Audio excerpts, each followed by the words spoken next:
Creative Parenting with Nina Meehan is brought to you by Bay Area Children's Theater. Today, my guest is Esther Wojcicki. Esther is a leading American educator, journalist, and mother. She's a leader in blending learning and integration of technology into education. She's the founder of the Media Arts program at Palo Alto High School, where she built a journalism program from a small group of 20 students in 1984 to one of the largest programs in the nation. She's the author of the book, How to Raise Successful People, and co-founder of Tract, a peer-to-peer edutainment app. I read Esther's book, How to Raise Successful People, and I absolutely adored it. What she is talking about around independence and trust and respect just really resonated with me as an artist, as a mother. So much of what she's talking about are the skills that I see kids embodying when they participate in arts classes and are part of an ensemble in a show. And you have this moment where you just see their little eyes start to shine when they realize they are doing it themselves. They are in charge. They are driving their own train. And I thought that she just speaks so beautifully about why that's important and why it works for parents. So enjoy Esther.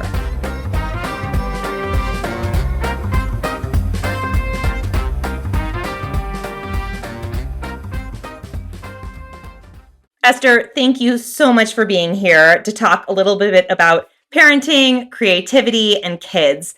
So let's just jump right in there. You wrote this amazing book called How to Raise Successful People. And in it, you talk about trust, respect, independence, collaboration, and kindness as a methodology for parenting and teaching.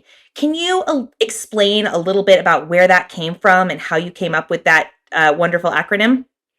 Well, thank you so much, Nina, for inviting me. And I'm delighted to be here. And I'll be happy to tell you where this came from.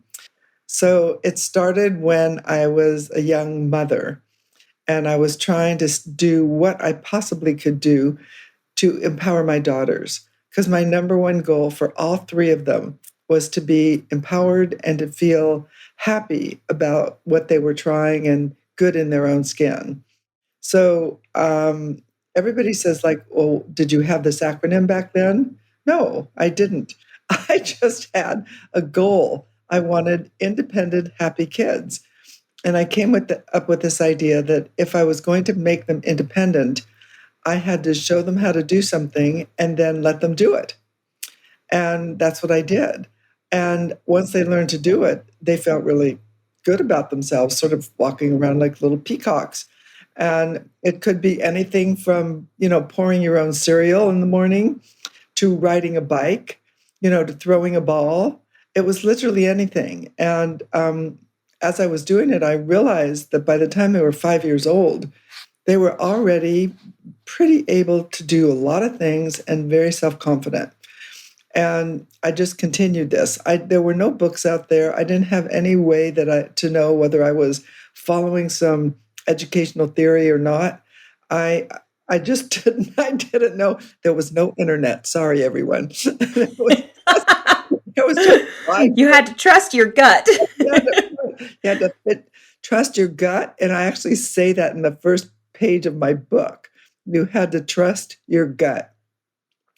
Yep. I treated them the same way that I wish I had been treated. That's the way I did it.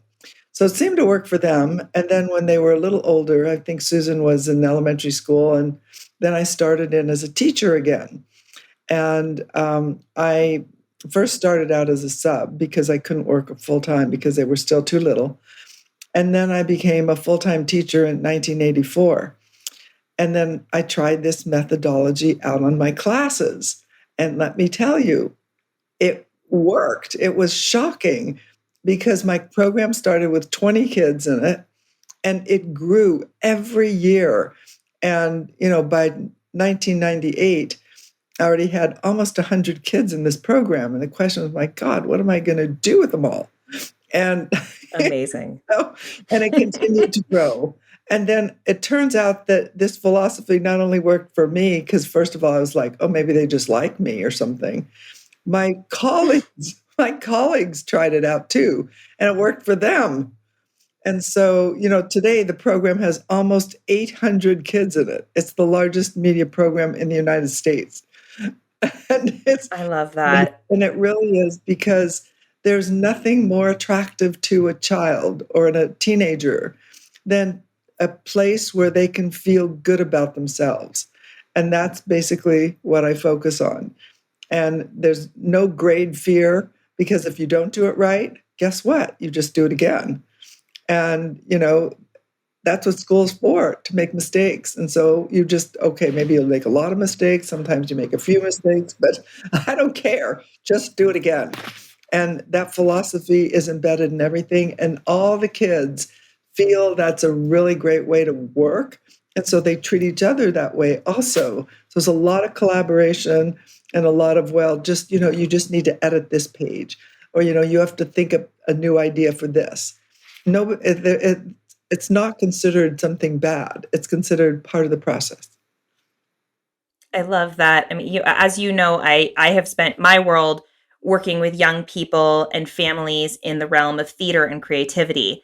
And so much of what you're talking about resonates with what I have seen as that, giving kids the opportunity for failure as a process and a part of their growth in the creative process. And of course, building a giant media program is clearly connected to creativity. And I'm just sort of wondering, all 5 of those elements that you talk about in Trick, in my head, are vital to a creative process. So how has creativity specifically shown up in your career as a teacher, and prior to that as a parent? Well, so, first thing you have to do is, you have to trust and respect yourself. And you have to also give yourself some independence, and then also forgive yourself when you make mistakes. And Oh, I love that. Yes. that is so important. And so I was able to forgive myself for making mistakes. If I tried a program out and it didn't work, well, then I said, well, okay, it didn't work, and I'm just going to have to try something else again. Because when you are creative and when you try new things, you're vulnerable. Because if it's not new and it's not creative, it's not going to be easy to do, and it's not something you can follow somebody else doing if it's creative, right? Creativity is new. And so, I tried out a lot of things, and especially I started, in the beginning of this tech revolution, and I was one of the first teachers in the country using computers in my classroom. And I can tell you, Took some creativity.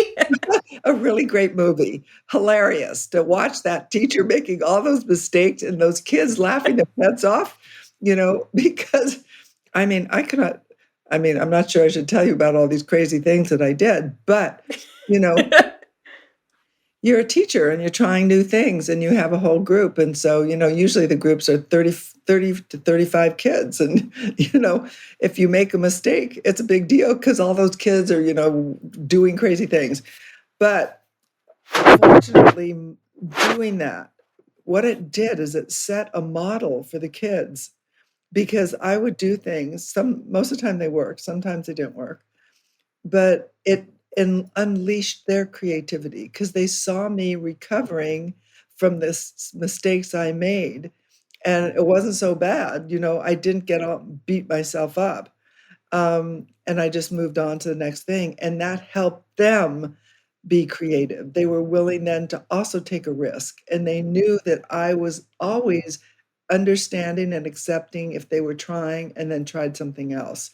And that could have been from laying out a page to working with other kids. I had students coming up with ideas for magazines. And I remember this was in the 1999, and I approached the administration about starting a magazine. And they said, a magazine? Well, high schools don't have magazines. I don't know where you got that idea. High schools have newsletters or newspapers, but not magazines. And so I was like, oh God, I don't know what to do with these people. They're always so rigid. So I did it anyway. I started this magazine anyway. Honestly, one of the covers of that first year of those magazines, I just took 4 kids. I was like, hey, you guys, would you lie down on the grass? Because we need to have a picture for a cover, and you guys are going to be on the cover. And that's how it was. And we tried everything, and it turned out, it was so great. That first year, we submitted our magazine to Columbia Scholastic Press, and we won a gold crown. Top, Wow. oh my God, we were all crying. And then we showed that to the administration, and they said, oh, well, but of course you can start a magazine. What a great idea. So that's how it happened. I just want you to know. And now everybody has magazines. All the schools have magazines. So we're really happy about that. So what I'm really hearing is that you modeled that creative process for your students and modeled that vulnerability to give them the door to open that in themselves as well, which, I think as I'm just curious, did you, when you were parenting your daughters, was that also something that you really worked on in sort of modeling that being willing to try and fail and get out there? And I think you said, creativity by nature is something new. Is that something that you were also seeing in your home prior to that magazine and teaching? Yes, that's the short answer. But I didn't realize back then that I was modeling behavior. It was really funny. I did it because I wanted to. I was very creative. At that point, I had enough of being just a straight-laced person. I wanted to be. I wanted to be. I wanted to enjoy life. I wanted my kids to have fun. I wanted to. They were always surrounded by friends. We invited people over all the time. I just wanted them to feel like they were empowered, and that if they came up with these crazy ideas, okay, whatever, it was fine, those crazy ideas. And, we loved drama, and the kids loved putting on plays. I mean, that was one of their most favorite activities. We did not have, at that point, a place for them to go. I think they did have a children's theater at that time in Palo Alto, and I think it might have just been starting. I'm not sure, but we took advantage of it only one summer, because during those summers we ended up traveling. My husband's a professor of physics at Stanford, and every summer seemed to be, I don't know, those physicists, they always have conferences in the middle of the summer. And so we were always going to conferences. But I remember we went to one conference in Aspen, Colorado, and there was a summer camp there for kids in drama, and they loved it. I mean, and, they were used to taking a risk, so they were great at the drama. And I just wish we could have continued it more when we got back, but there wasn't a lot of options. Today, it's so great. There's a lot of options, and kids can do it everywhere. And I cannot stress how important that is. And I hope all parents take advantage of this with their kids, or at least, I don't know how many summers or winters or whatever, but you should do it at least part of the time, because they learn to feel self-confident. They learn to speak in public. They learn so much about themselves. It's a great opportunity.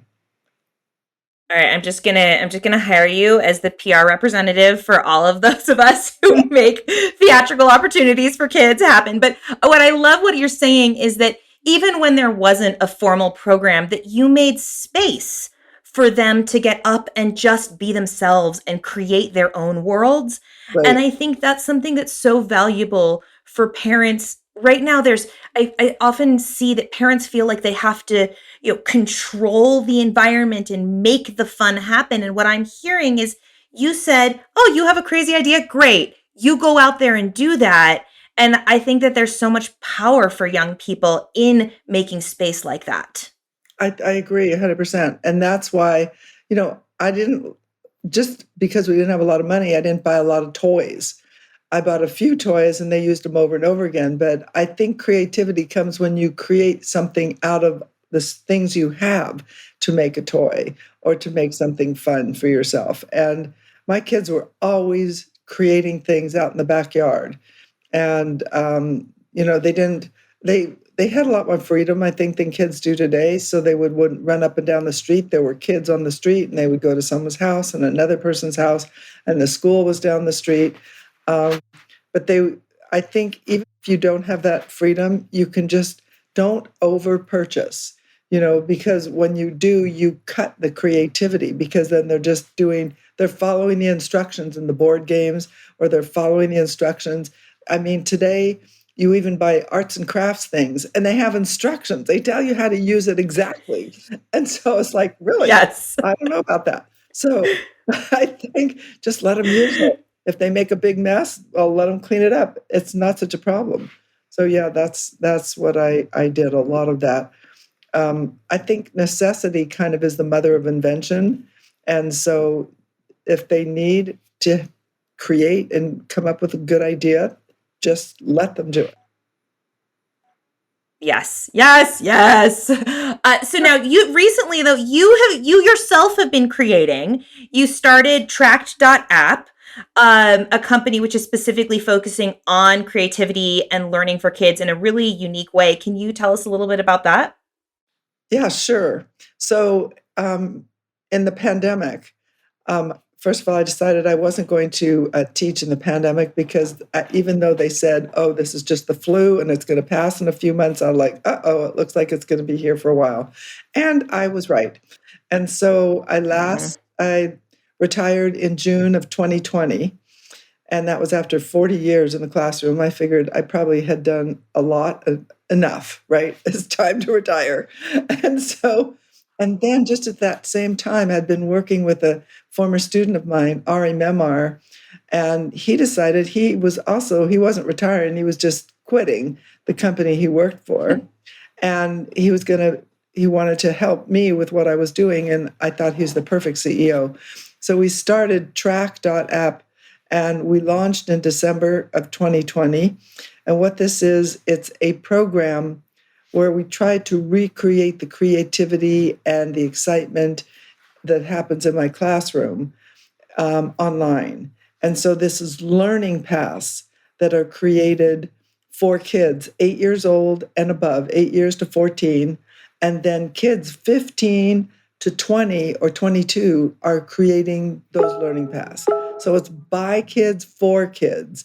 And I cannot tell you how exciting it is for all those kids that are involved in it. I love the by kids for kids, and I'm sure you're teaching that you had opportunities for older to mentor younger and all of that. But that notion of, going back to what you're saying about just give them the space and they'll start creating, the notion that young people can be using each other to pass down creativity from one generation to the next makes me very, very excited. Well, the kids are really excited because those learning paths are created by other kids, and the other kids make the movies or the videos for them. And then we have little clubs. And if you're interested, I don't care what you're in biology, you can join a club about frogs or whatever you're interested in. If you're interested in art, you can do that, or drama. And we have little clubs, and the clubs are for kids the same age, talking about things that they're doing. And then they get to do learning paths about it. They earn coins. And with those coins, they can actually do something connected to the UN Sustainable Goals. And the kids decided to do this themselves. This wasn't me. I don't want to take any credit for this. They decided that they'd like to donate food, a meal, to a child that doesn't have food. And that's one thing that it's really popular with them. And the other thing is planting trees. And the third thing that's really popular is cleaning up the ocean. And we have, foundations that are doing this, and the kids donate, or they use their coins to donate, and then the organization, donates in their name. And the kids love it. And This is, oh my gosh, this is so phenomenal. I mean, it's so phenomenal to see, the kids, they are so powerful and they have so much creativity. And, I just feel so strongly like we as adults, when we can get out of the way, change the world for us, and we need it.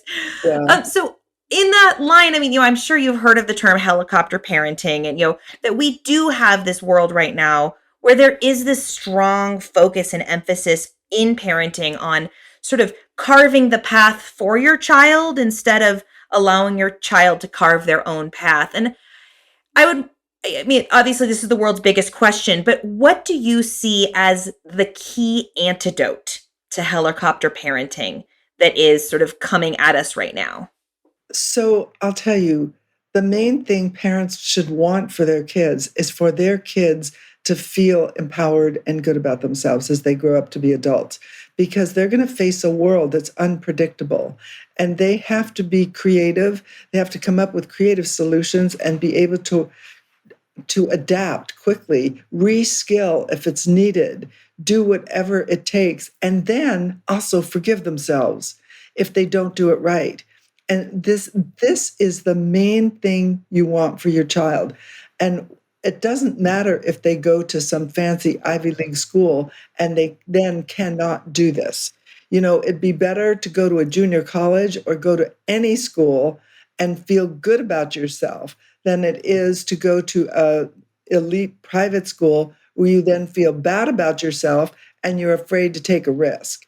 And I think what happens with the helicopter parenting is parents think the road to success is so narrow that if they somehow don't watch their child, they'll fall off the road somehow, and then they'll end up on failure. And I'm saying, you cannot go to college with your child. And if you do go to college with your child, you have to ask yourself, how empowered is your child? That is really awful. Okay, so I can tell you in my particular daughter's cases, my first daughter went to school in the East, and she went to Harvard. And she applied by herself. She did everything herself. I was totally shocked she got in. And then I sent her by herself with her 2 suitcases on the plane. Okay, so Wow. a lot Yep. of parents would say, well, I don't know about that. I have to drive back there, set their room up, and do all that stuff. I think it's really important for the child, okay, if you want to help a little, but they need to feel like they're in control. And if you do that much for your child, the more you do for them, the less empowered they are, the more they expect you to do for them. It just makes sense.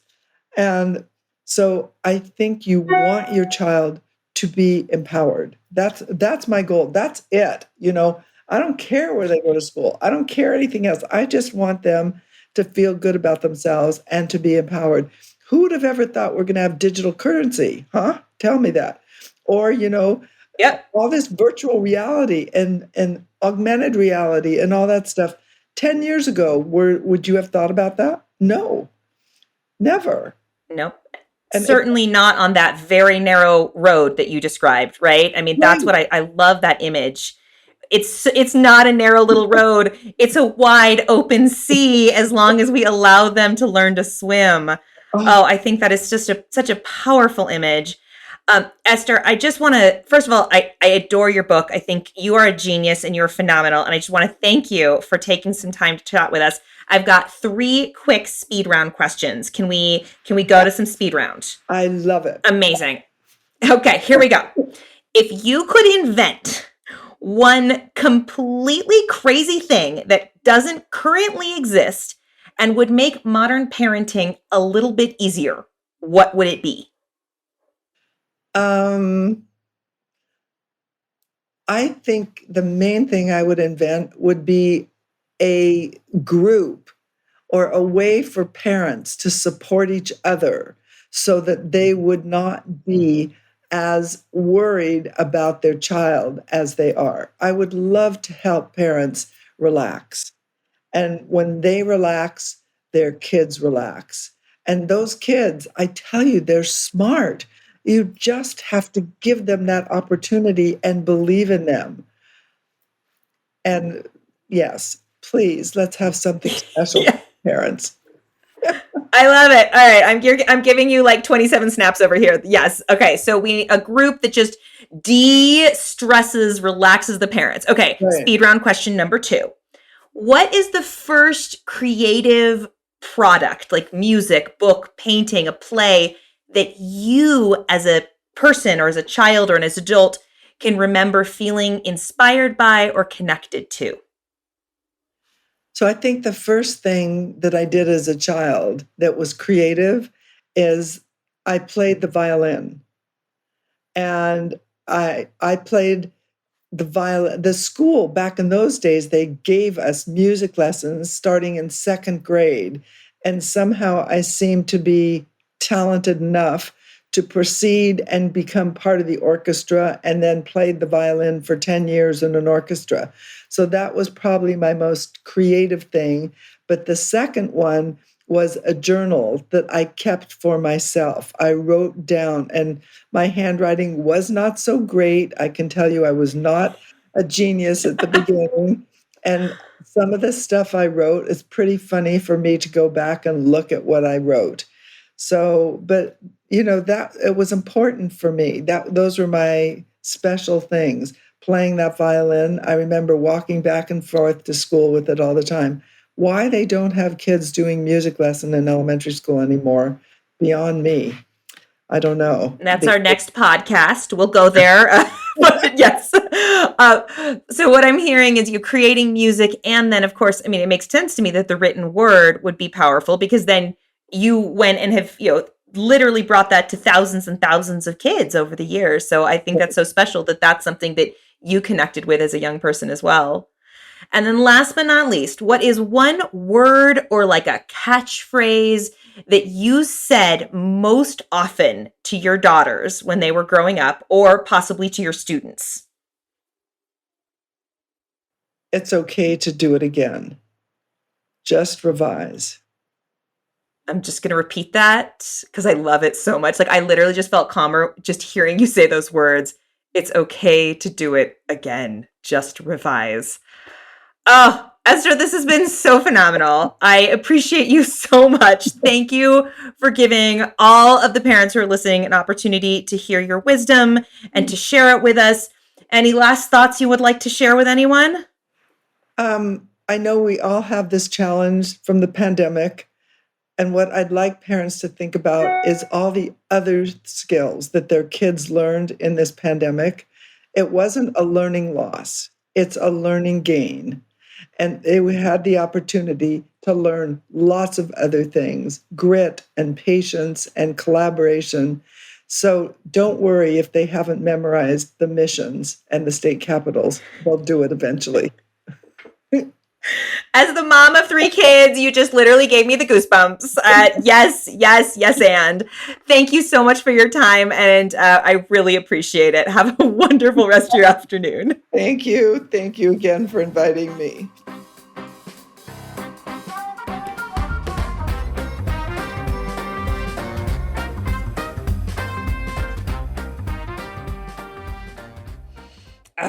Man, Esther's so great. Oh, I adored talking to her. So many things are resonating with me right now. And I think, what she talks about at the very end about how, as we come out of this pandemic, I hope that we as parents can see all that our children have gained and have learned. And it is, particularly as we're thinking about the start of school year, it's so easy to think that, oh, but, are they behind in math? Did they do enough reading? All of these things. So how can we as parents really flip that around on its head and think about all of the different creative skills that our kids have gained? And for some of them, like, I'll tell you, for my kids, a lot of it is how to connect over video games. And I, as a parent, was never on board with this idea. But that's how my boys did a lot of their socializing during shutdowns, was to connect on video games and FaceTime and chat with each other while playing in the same worlds. And My 5-year-old knows how to do a Zoom play date, and all of these things, these are not skill sets that we are like thinking, oh, that's the path I want my child to take. But going back to what Esther's talking about, there is no one path. And in fact, we're not the ones who get to even decide what that path is. So as we finish up this conversation with Esther, here's just a couple ideas of things that might be helpful for you to help put into practice some of her independent and trust and responsibility and resilience and all of these pieces that she's talking about today.